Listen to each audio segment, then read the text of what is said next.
Let's start with China. What you guys said is that sales to Chinese handset makers surged 40% in the first half. But I wonder what the story behind that is in the end market. What's happening, particularly with Android-based platforms for the Chinese consumer? Very good. Good morning to you as well. It's a great morning, I think, today. But look, the story on handsets in China, it's pretty simple.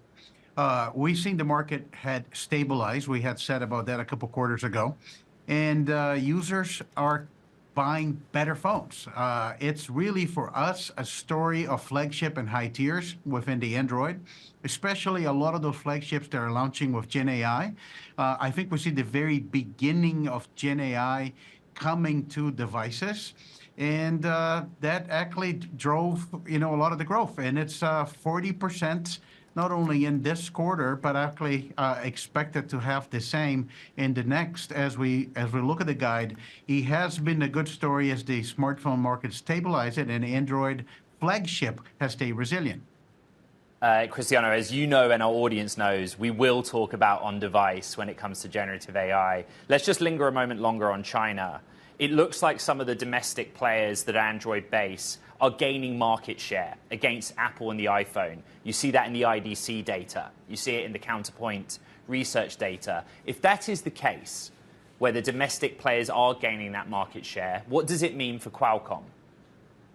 Look, the way you should think about our position in China in the handset market, we have been very focused on the premium and high tier with Snapdragon. So when an Android OEM from our customers, Xiaomi, Oppo, OnePlus, Honor, Vivo, when they're selling a flagship device, we have a lot of content. Not only we have the modem content, but we have a lot of the application processor, the AI engine. So that has been a positive development, and that's what is being driving the content increase and the ASP increase, especially when the mix changes to a premium device. The fact that the Android flagship in China with the Chinese OEMs had been stable, proven to be resilient, and see positive momentum as the mix get richer. Chinese users are buying a better phone. That's a good story for Qualcomm, and it's reflected in the numbers. Is there any anxiety from a geopolitical perspective, Cristiano? You've obviously weathered the fact that you're only in Huawei 4G phones now. You're actually seeing basically ultimately revenue pull away by the end of this year for Huawei. But the geopolitical context is clear. How difficult is it to you to be so dependent on China? Look, the first thing I want to say is our business is not just China. And I think what happened with the smartphone, this is a phenomenon globally. I think you even saw Samsung, when they talk about it in their earnings call, they have a commentary about the device AI opportunity for flagships. It's real. So the second part is the way we think about everything is if you have a leadership position in technology, you're going to have a big business in China. It's just a function of the size of the market. And I think that's been true not only for Qualcomm, for a lot of other companies that have leadership product position. And to this point, I think we have been seeing our business in China continue to be a stable business. We have not been restricted, but like everybody else in the industry, you have to monitor the situation. I think this is how we have to navigate in the semiconductor industry, but we're happy with the results we have right now. Let's go, therefore, to the technology that is winning out. And you talk about AI on device. How are people using it? You've got a Snapdragon 8 Series Gen 3 mobile platform that's really meant to be supporting generative AI at the moment, basically with a personal assistant potentially. But how is that a reality for any or many? Look, I love talking about this, and I wish I had a lot of time. So I'm going to try to summarize it in just a few minutes. The first thing that is happening, you need to think about AI running on the cloud and the device as a new way of doing computing. And we're just at the very beginning of the use cases. So right now, we can see, for example, multiple tens of use cases. And I expect that within 6 months from now will be hundreds, if not more. What are people doing with it? You see some use cases of live translate. You can watch a video. You can add a subtitle in any language you want. You can do a lot of real-time photo editing. You can change a lot of the images with the way you like it. You can create new images. You can summarize documents. But the most important thing is the other thing that it's going to bring to phones. I'm going to give you a point to an example. More and more, you do more things on the phone today. But there are things that you're going to think about it. You know what? I have to respond to this very long email. I'd rather wait until I get to my laptop. When you think about a Microsoft Copilot in the phone, for example, you're going to see a lot more use of those devices. We're going to see much more productivity. So we're at the beginning of something great. It's going to take some time. Use cases are developing. You should think about this, what happened with the smartphone.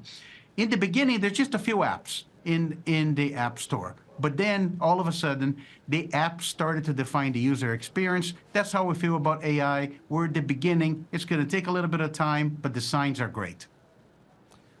For our Bloomberg television and radio audiences worldwide, we're speaking to the Qualcomm CEO, Cristiano Amon, and I think you summed it up well, Cristiano. We're in the very early stages of a world where we're running 10 billion parameter models locally on device on the smartphone side.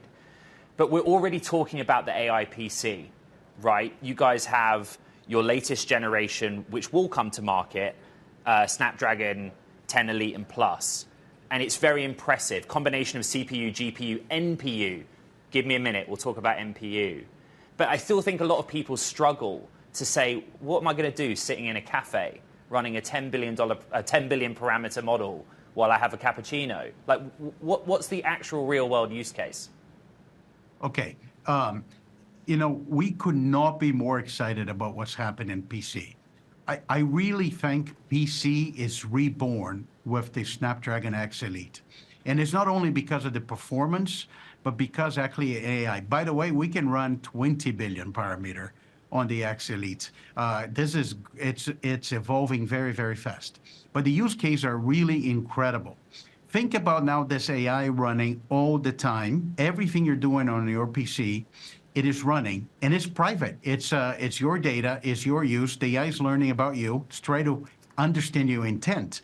And we starting to see right now with the Microsoft Copilot that you can use the Copilot for everything, for PowerPoint, for Excel, for Word, for email. But there's much more. The AI is helping you recall documents that you have that you've seen or you have on your computer. It's going to help you do things, going to reminding of things that you have to do, or even it's going to help you with tasks that you need.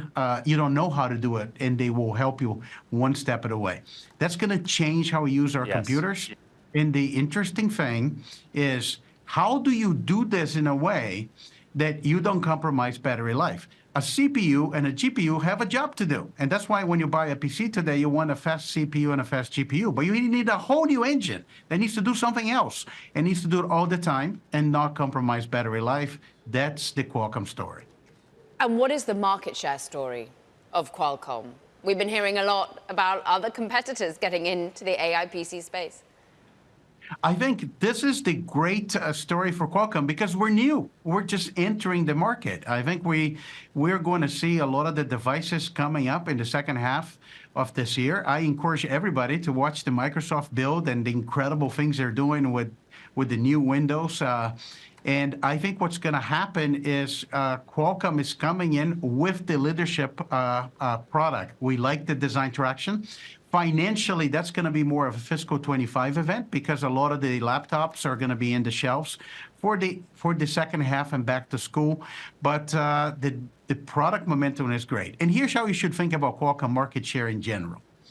One thing about the company, and it's been the history of the company, everything that we set ourselves to do, the track record is actually not bad. When we entered the Wi-Fi, we became number one. We entered the RF front end, we became number one. Automotive, we said we're going to go into automotive. I think our story there is very, very good. We're becoming the preferred partner of the industry. We said we're going to enter the metaverse. We have every single design. Now we're saying we're going to enter the PC, and we started off the gate with the leadership in the product. So, you know, as we continue to execute, time is going to show that we can gain share and can be a significant player. After that, it's going to be industrial as we continue to execute on the growth and diversification of the company.